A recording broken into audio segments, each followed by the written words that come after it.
Olá pessoal, tudo bem com vocês? Bom dia, boa tarde, boa noite para você que acompanha a nossa disciplina de Termodinâmica aplicada em Engenharia Química 2. E hoje na parte 4 do módulo 3 nós vamos estudar os modelos NRTL e UNIQUAC, e esses são os dois últimos modelos que a gente vai estudar nesse módulo. Então, bora lá. Vamos iniciar pelo modelo NRTL. Esse modelo foi proposto por Reno e Prausnitz, e eles desenvolveram o modelo NRTL, onde a sigla NRTL significa Non-Random Two Liquid, baseados no conceito de composição local, de forma muito similar ao desenvolvimento que foi realizado para o modelo de Wilson. Mas de forma diferente do que a gente viu lá para o modelo de Wilson, a gente precisa ter a noção de que o modelo NRTL é aplicável também a sistemas que apresentam miscibilidade parcial, ou seja, o modelo NRTL pode ser utilizado para representar equilíbrio líquido-líquido e líquido-líquido-vapor. O modelo de NRTL é dado por essa equação que vocês veem aqui para a energia de Gibbs de excesso. A energia de Gibbs de excesso dividido por RT vai ser igual, então, a x1 vezes x2, que multiplica todo esse parêntese aqui, composto por τ12 vezes G21, dividido por x1 mais x2 G21, mais τ12 G12, dividido por x2 mais x1, dividido por G12. Se vocês observarem aqui, a gente tem 4 parâmetros, diferente dos modelos que a gente vinha observando até o momento, que possuem um A12, um A21, um lambda 12, um lambda 21. Aqui a gente tem um tal 12, um G21 e um tal 21 e um G12.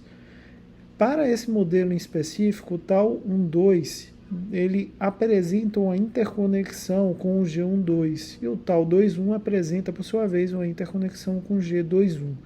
Para todos eles ainda temos esse parâmetro alfa, que pode ser uma variável, normalmente não é, normalmente é fixado no valor de 0,3, mas ele pode sofrer uma certa variação dependendo da característica do sistema. Então, na realidade, apesar de parecer aqui que a gente tem uma quantidade maior de parâmetros, a gente tem basicamente os mesmos dois parâmetros, porque G12 e G21 são dependentes aí dos valores de τ12 e τ21. Por sua vez, o τ12 e o τ21 têm uma característica muito similar àquilo que a gente observou para os parâmetros lambda 12 e lambda 21 do modelo de Wilson. Aqui a gente tem uma interconexão energética que representa as interações entre as moléculas dos componentes 1 e 2, ponderada aqui pela constante dos gases e pela temperatura do nosso sistema.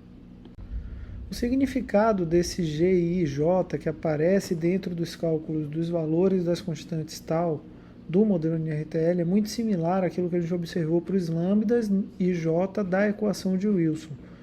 Ou seja, eles são parâmetros de energia característicos das interações entre as moléculas do componente I com as moléculas do componente J. O parâmetro α1,2, por sua vez, ele está relacionado com a não randomicidade ou a não aleatoriedade da mistura. Quer dizer, ele representa a forma com a qual os componentes da mistura não se distribuem aleatoriamente, ou seja, de forma uniforme, mas sim eles seguem um padrão que é ditado pelo conceito da composição local. Quando esse α1,2 é zero, a mistura é completamente aleatória. E se vocês observarem, a equação do modelo NRTL vai se reduzir à equação de Margulis de dois sufixos, que é a equação que a gente já iniciou aqui estudando essa parte dos modelos de energia de Gibbs de excesso na nossa disciplina. Se a gente aplicar aquela equação que a gente viu aí ao longo de toda a nossa disciplina, que correlaciona a energia de Gibbs de excesso com o coeficiente de atividade, a gente consegue determinar então o Ln de γ1 e o Ln de γ2 para o modelo NRTL. Observem que a gente vai depender das composições e dos valores das constantes τ21 e G21. Para sistemas ideais ou moderadamente ideais, NRTL não vai oferecer muita vantagem sobre os modelos que a gente já estudou aqui, como Van Laar, Margulis de 3 sufixos e alguns outros, Mas, para sistemas fortemente não ideais, essa equação pode fornecer uma boa representação do comportamento desses dados experimentais. Embora a gente aqui necessite de dados experimentais de boa qualidade em uma quantidade superior do que o que a gente vinha utilizando, por exemplo, para determinar parâmetros para o modelo de Margulis, para que a gente consiga estimar com uma certa confiabilidade o valor dos 3 parâmetros do modelo NRTL. Quanto maior a quantidade de parâmetros do modelo, maior precisa ser a qualidade e a quantidade dos dados para que a gente tenha parâmetros de qualidade na nossa representação termodinâmica. Vamos passar então ao modelo UNIQUAC. O modelo UNIQUAC, né, ele é um modelo mais robusto do que o modelo NRTL e ele é aplicável aí uma quantidade maior de sistemas com boa acurácia. Normalmente o que acontece? Os nossos dados experimentais não são suficientemente precisos para garantir bons resultados na estimação dos 3 parâmetros do modelo NRTL. Com base nisso, algumas tentativas têm sido feitas e realizadas para desenvolver uma equação de 2 parâmetros para a energia de Gibbs de excesso que retém aquelas vantagens que a gente tem no modelo de Wilson, sem, no entanto, a gente ter a limitação que o modelo de Wilson tem de não poder ser aplicado aí a sistemas que apresentam miscibilidade parcial. Abram e Proudhon, no ano de 1975, desenvolveram uma equação que é uma extensão da teoria quase-química de Guggenheim, de 1952, para moléculas não randômicas, né? E essa extensão dessa teoria pode ser aplicada a misturas contendo diferentes tamanhos de partículas, de moléculas, de componentes. Essa extensão foi chamada de teoria quase-química universal, ou pela sigla em inglês, UNIQUAC. A equação UNIQUAC para modelo de energia de Gibbs de excesso ela é subdividida em 2 partes. Uma parte descreve a parte combinatorial, e essa parte combinatorial visa descrever as contribuições entrópicas que os componentes possuem, e uma parte residual. A parte residual, por sua vez, ela expressa as forças intermoleculares, que são responsáveis pela entalpia da nossa mistura.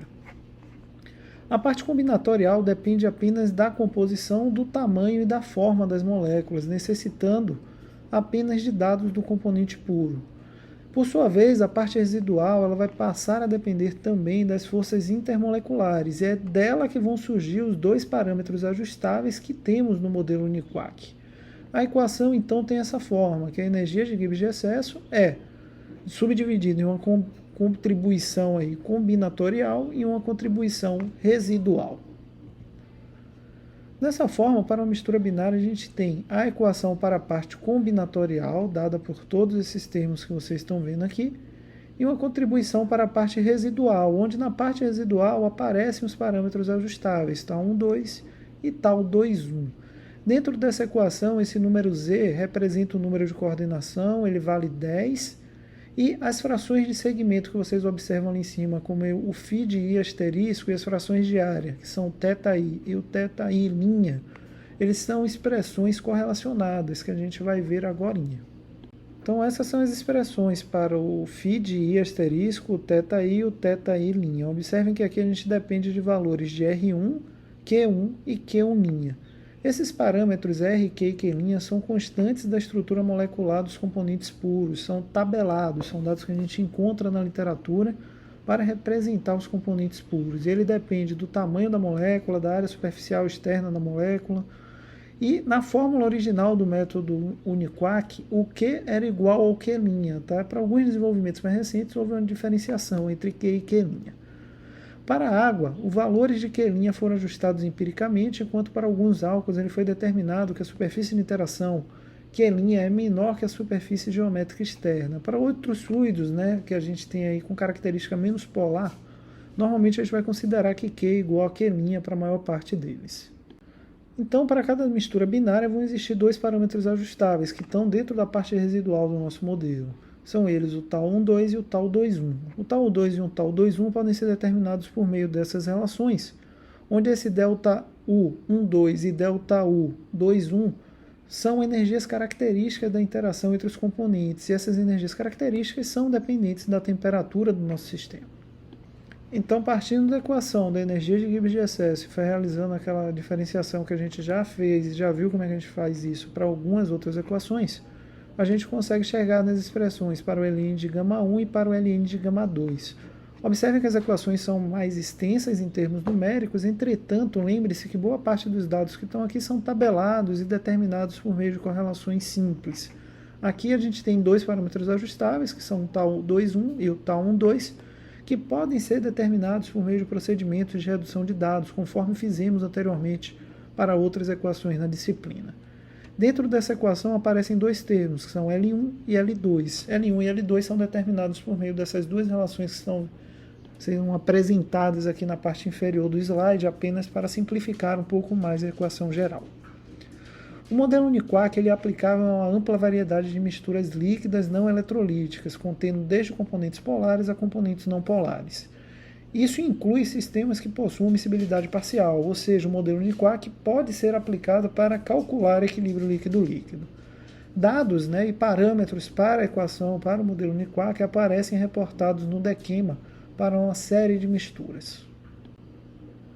Só para que a gente tenha um parâmetro, os dados de R, Q e Q' são encontrados em tabelas similares a essa. Essas tabelas são as originais do artigo no qual o modelo Uniquark foi proposto, e aqui a gente pode ver a variabilidade das características de R, Q e Q' como função dos componentes envolvidos em nossa análise.